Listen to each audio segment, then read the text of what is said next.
Hola mis queridos hermanos y hermanas, qué bueno estar nuevamente con ustedes de acá, de mi casa a tu casa.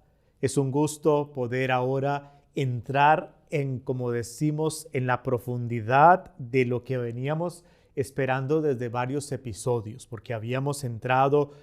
¿Se acuerdan ustedes en el episodio 1 explicando sobre la gracia, después de los sacramentos y después hablábamos un poquito de la Pascua judía y empezamos ya a definir la Eucaristía en la Eucaristía como acción de gracias, Eucaristía como banquete, Eucaristía memorial?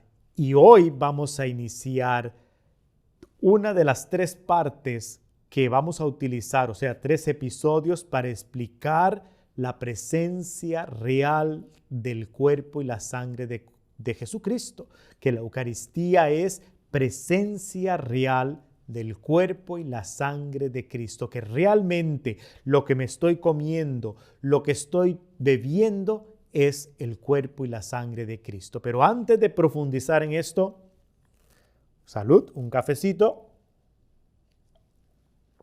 calientito, fuertecito, para entrar con amor, con energía a lo que vamos a explicar el día de hoy. Como les decía, vamos a dividirlo en tres partes porque es un poquito largo, extenso. Entonces, he querido dividirlo en tres episodios, creo que van a ser tres episodios, sí, donde vamos a dividir este gran episodio de la Eucaristía, presencia real de Jesús. Porque es mejor poquito a poco que todo de un momento nada más. Hay personas, como quizá ustedes muchos han escuchado, y ustedes han oído quizá, que dicen que si llevásemos la hostia consagrada a un microscopio, dicen que no ven a Jesucristo. Algunos han dicho, si llevamos la hostia consagrada a un microscopio, allí no veré a Jesús. Y si tomamos un telescopio, dicen algunos, y miramos al cielo, ahí tampoco voy a ver a Jesús. Pensar así, mis queridos hermanos y mis queridas hermanas, sería como pensar como lo hizo uno de los astronautas que fue una vez a la luna. Cuando llegó allá dijo, como en una forma como de burla, fui al cielo y no vi a Dios. Mis queridos amigos, pensar de esta manera es olvidar algo fundamental, algo importantísimo, y es que a Dios no se le ve con los ojos físicos con los que uno utiliza para ver en el microscopio ni en el telescopio. A Dios se le encuentra con los ojos de la fe, como nos lo recuerda San Pablo. Cuando San Pablo le escribe a los romanos, en el capítulo 8 dice, nosotros andamos por fe y no por vista.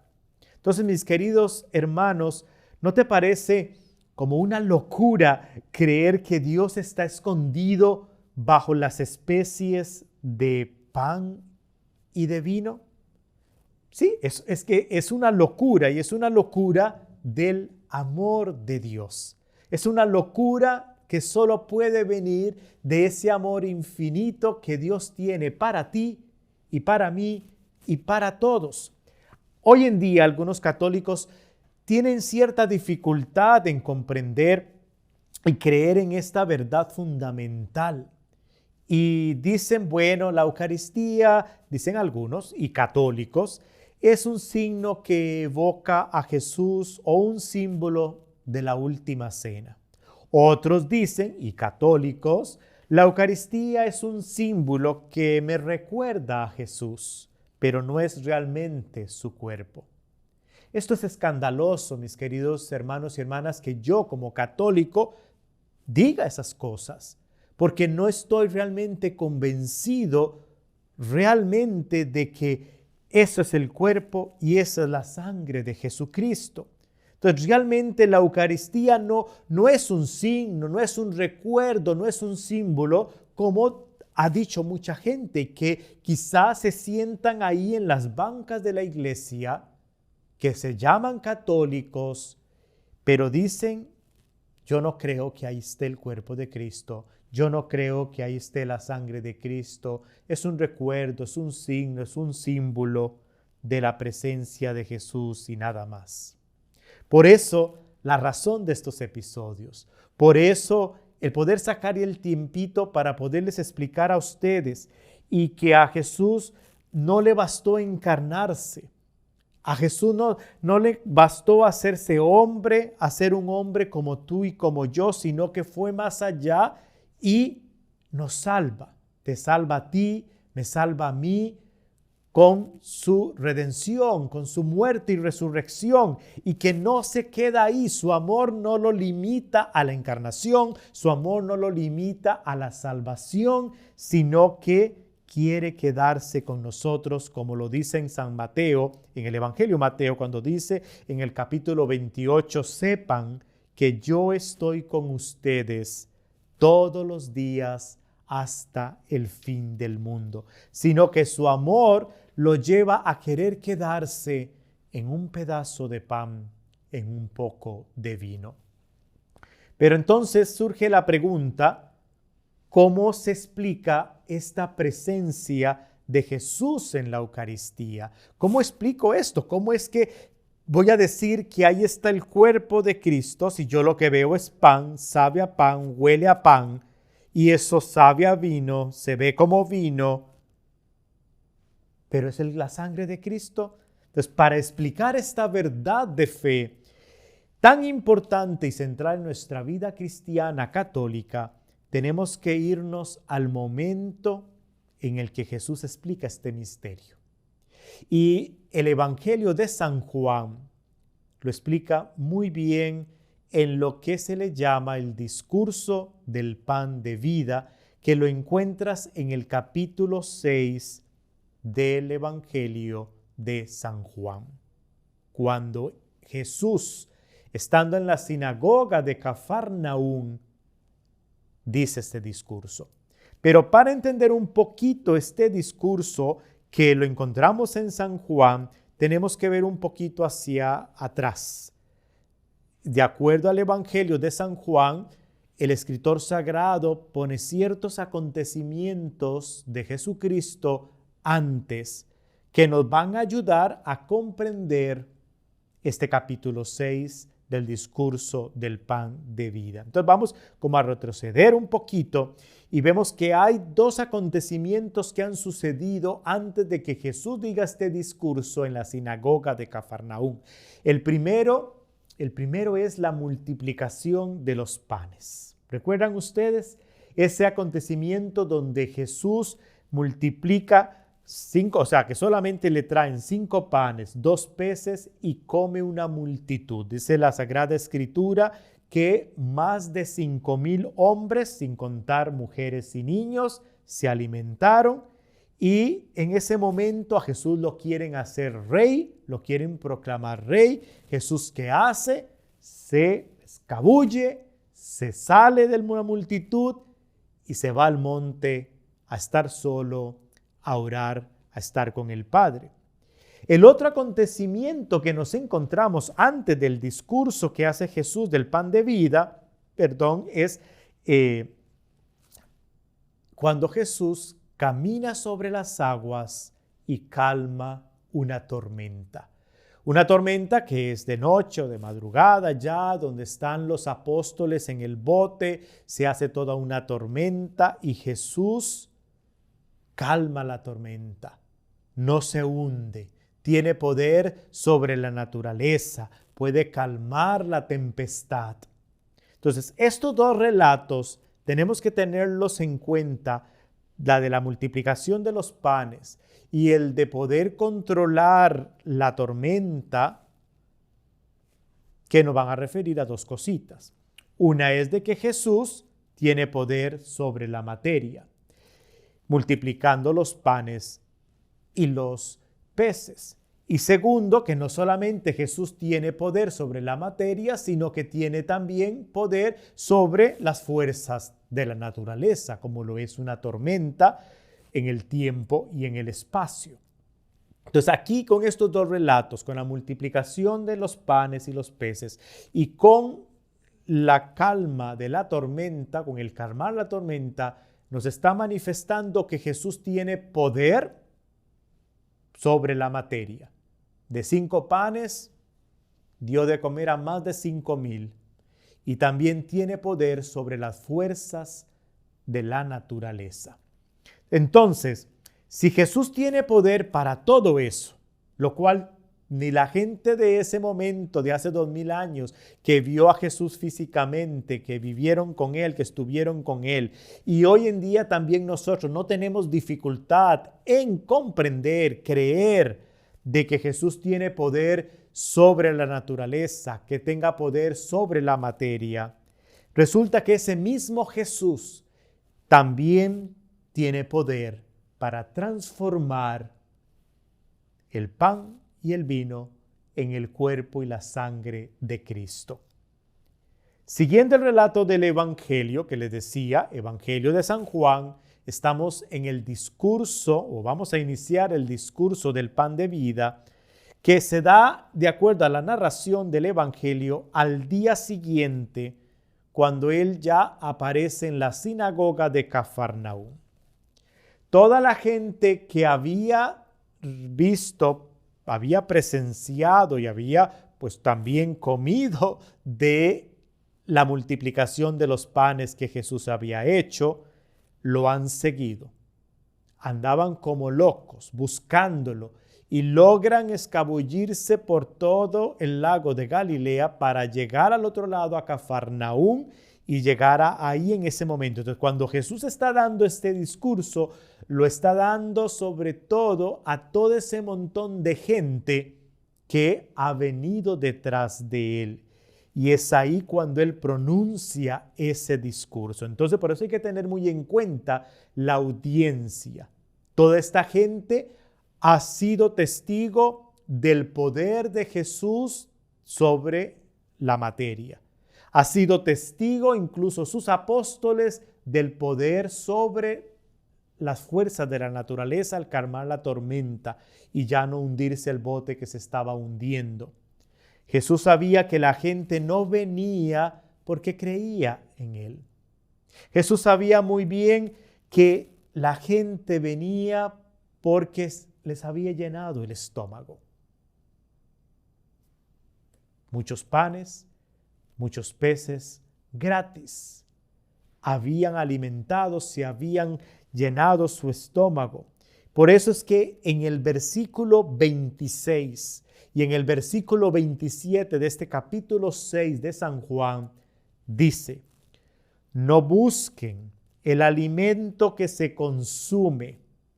¿Cuál es el alimento que se consume? Lo que tú y yo nos comemos: pupusas, tacos, arroz, frijolitos, una lasaña, una pizza, una hamburguesa, unos hot dogs. No busquen el alimento que se consume, que se va, es temporal, sino el que perdura hasta la vida eterna. El que perdura hasta la vida eterna. El que les dará el Hijo del Hombre. Porque el que va a dar ese alimento que no se acaba, ese alimento que perdura, ese alimento que dura infinitamente, eternamente, lo da Jesucristo, el Hijo del Hombre. Esto está en el capítulo 6, como dije, en el versículo 26 y 27. Entonces, la gente intenta disminuir un poco el valor de lo que ha hecho Jesús, recordando lo que él ha dicho de que él es el pan de vida, cuando dice: bueno, es que como Moisés nos dio el pan del cielo, a los israelitas también se lo dio durante los 40 años. Y cuando aquí no voy a leer todo el capítulo 6 porque me daría toda una hora. Usted en casa, yo te invito a que agarre la Sagrada Escritura, tome la Biblia, váyase al Evangelio de San Juan, busque el capítulo 6 y tú vas a ir siguiendo este capítulo.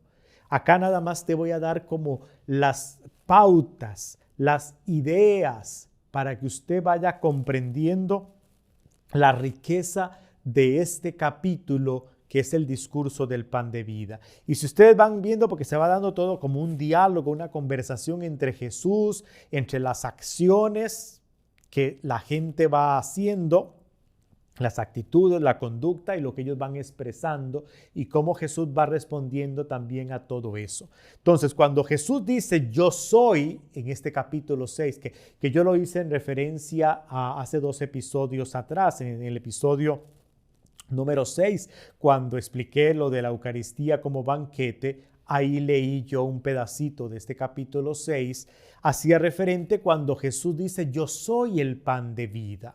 El pan bajado del cielo. Y entonces los israelitas, un poquito como para decir, bueno, sí, es que sí, pues más o menos tiene sentido, porque Moisés nos dio de ese pan hace 40 años, el maná bajado del cielo. Y entonces Jesús pone en el versículo 35, bueno, el autor sagrado pone en el Evangelio, en boca de Jesús, en el versículo 35, yo soy el pan de vida. El que viene a mí no tendrá hambre, y el que cree en mí no tendrá sed. ¿Recuerdan ustedes el pasaje de Jesús con la samaritana? ¿Recuerdan cuando Jesús le dice a la samaritana, dame de beber? Y que la samaritana está creyendo o se está imaginando de que Jesús le está hablando del agua pues física, de la que hay en el pozo, y Jesús más bien le está hablando de él mismo. Ya desde ahí viene haciendo un poquito referencia, y cuando Jesús le dice es que si supieras quién es el que te da de beber, si supieras que si bebes de esta agua nunca vas a tener sed. Y ahora en este capítulo 6 del Evangelio de San Juan, en el discurso del pan de vida, Jesús vuelve a decir, el que cree en mí nunca tendrá sed. Y antito de eso, el que viene a mí no tendrá hambre. Entonces, en el Evangelio se da dando todo este aspecto donde dicen que los judíos comienzan a murmurar. El cuchi, cuchi, cuchi, cuchi, cuchi, como dicen en mi tierra. Empiezan a murmurar de Jesús, pensando, y lo primer calificativo que se le da a Jesús o que están pensando es, está loco. ¿Cómo nos va a decir que comamos de su carne? ¿Cómo es que nos está diciendo que tomemos de su sangre? Está loco, es una locura. Y entonces Jesús responde a esto, pero antes de decirle que responde Jesús, un traguito de café.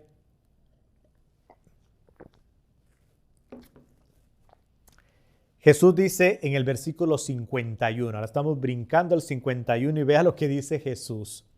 Yo soy el pan vivo que ha bajado del cielo. Si alguno come este pan, vivirá para siempre. Y el pan que yo daré es mi carne para la vida del mundo. Especifica muy bien cuál es ese pan. Especifica muy bien qué es eso que vamos a beber. Dice, va a ser mi carne.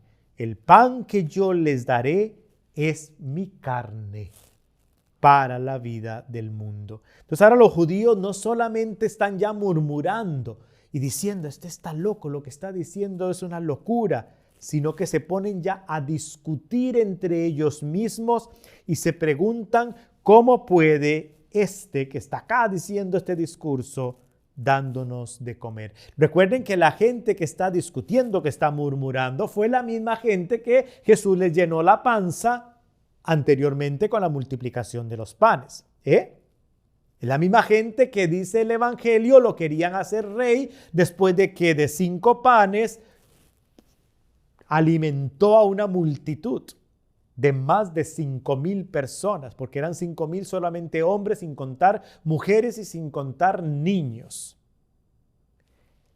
Esta misma gente que quería hacerlo rey cuando le llenó el estómago, ahora que Jesús dice que hay que comer su carne, no solamente murmuran, sino que ya empiezan a discutir entre ellos, no solamente ya dicen, este está loco, el que hace unos días nos dio de comer la panza, ahora este está loco y ahora dice cómo es que nos está dando, dice que nos va a dar de comer de su propia carne.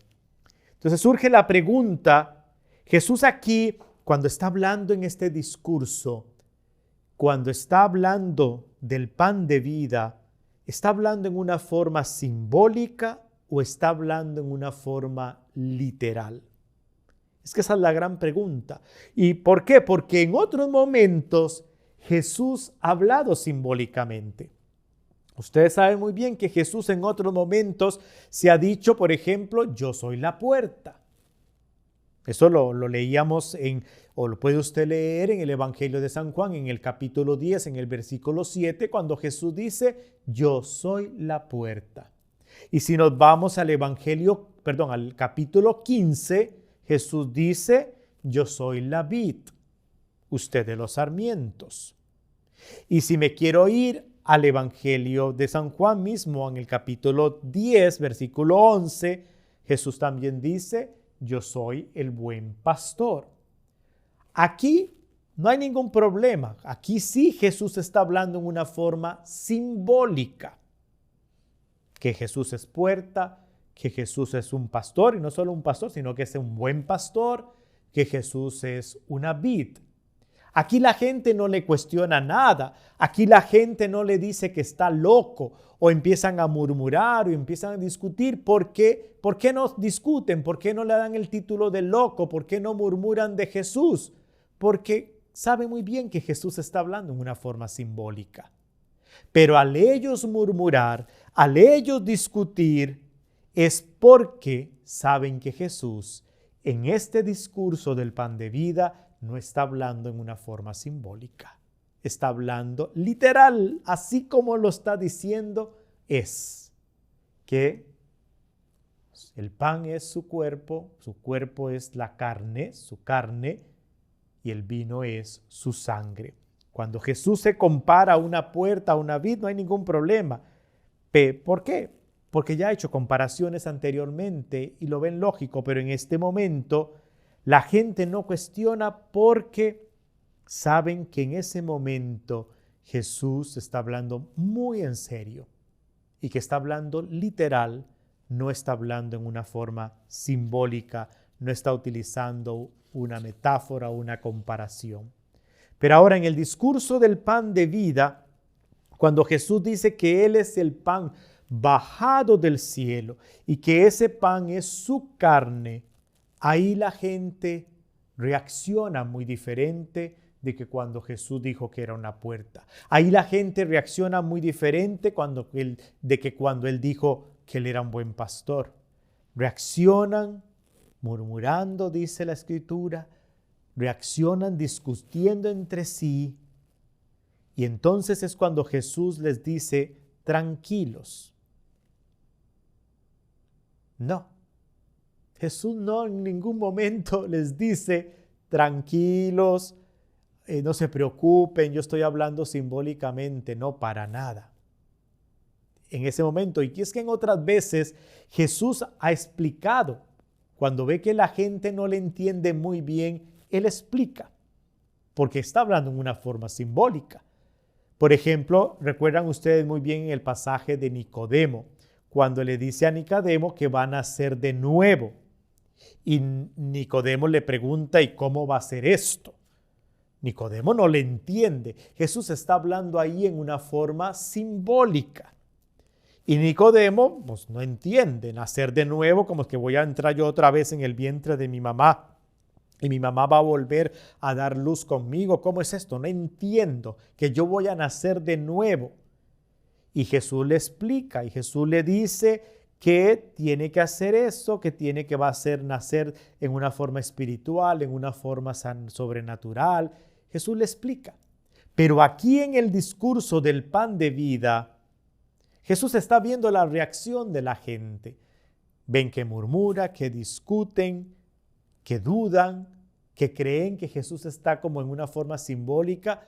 Jesús no se pone a explicarles, déjenme explicarles bien, déjenme para entenderles, tranquilo, estoy hablando de una forma simbólica, no se escandalicen, no se alarmen. Jesús no hace nada de eso. ¿Qué hace Jesús? Jesús, en vez de explicarles, más bien intensifica, remarca, subraya, por decirlo así, sus palabras. Y es cuando Él dice más bien, en verdad, y lo vamos a ver en el próximo episodio. Les voy a dejar aquí como el gusanito, porque para seguir continuando la explicación de este discurso del pan de vida, para seguir explicando la presencia real de el cuerpo y la sangre de Cristo en la Eucaristía, vas a tener que acompañarme en el próximo episodio, porque ahí vamos a explicar la segunda parte. Cuídense mucho, Dios me los bendiga y nos vemos pronto, más o menos en unas 2 semanas, para que puedas unirte conmigo y seguir profundizando en esta enseñanza tan rica de la Eucaristía. Cuídense, Dios me los bendiga. Hasta luego.